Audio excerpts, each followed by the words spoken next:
Hey guys, and welcome to Random Fix. I'm here in Oregon. This is the Oregon coast, about 3 miles behind me, and I'm at the elk viewing area here, and this place is absolutely amazing. Check out those elk right there.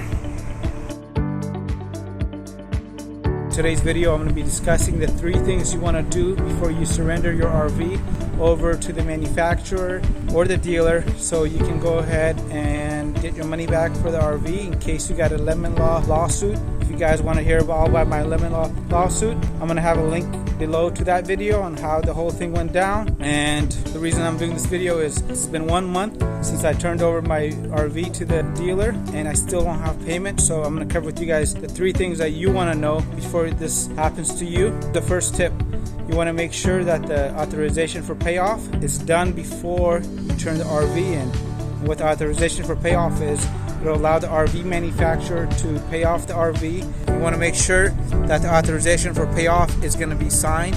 So I actually got the authorization for payoff 2 weeks after I returned the RV. So that was not already completed. So you want to make sure that form is completed, and that will allow RV manufacturer to send payment to the bank, and then the bank can actually send the title directly to them. And this makes it go a lot easier if this is done ahead of time. Tip number 2 is you want to make sure that any DMV forms get handled ahead of time as well. So with the DMV form here in California, we have a 262, which is the bill of sale and reassignment form. You want to make sure this is done, so that way the keys are turned in. That manufacturer can change the ownership from your name to their name. Tip number 3 is make sure that you get everything in writing and get a timeline of when things are supposed to occur in good faith before you turn the keys and the RV into the dealer. And this will allow you a much easier and transparent process instead of just waiting around trying to figure out what's happening.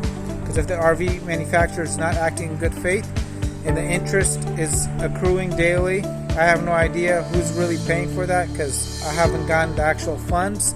As well as you're going to have to cover the RV insurance and any other fees that might be associated with ownership. In my case, I'm still paying for RV storage, which I should cancel, and I need to do that. But I wanted to make this video just to help you out in your own dilemma.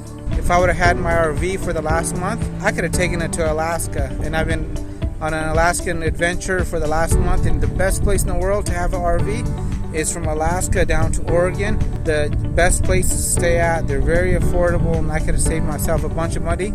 Instead, I drove a little hatchback, put a box on there. It was a little crowded, so I want to share that update with you guys. I'll definitely keep you guys up to date on when the RV money is actually in my pocket and all this nightmare is behind me. But I appreciate you guys watching today. So if you guys found this video helpful, give it a thumbs up. If you guys got any comments and questions, please comment below. If you guys want to check out my Alaska's Adventure playlist, I'll have a link to that as well.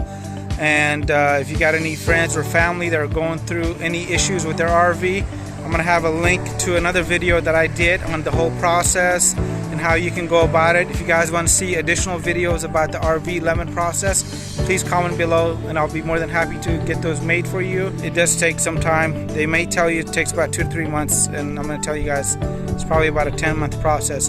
Thanks again guys for watching. Have a fantastic day, and we will see you guys on the next video.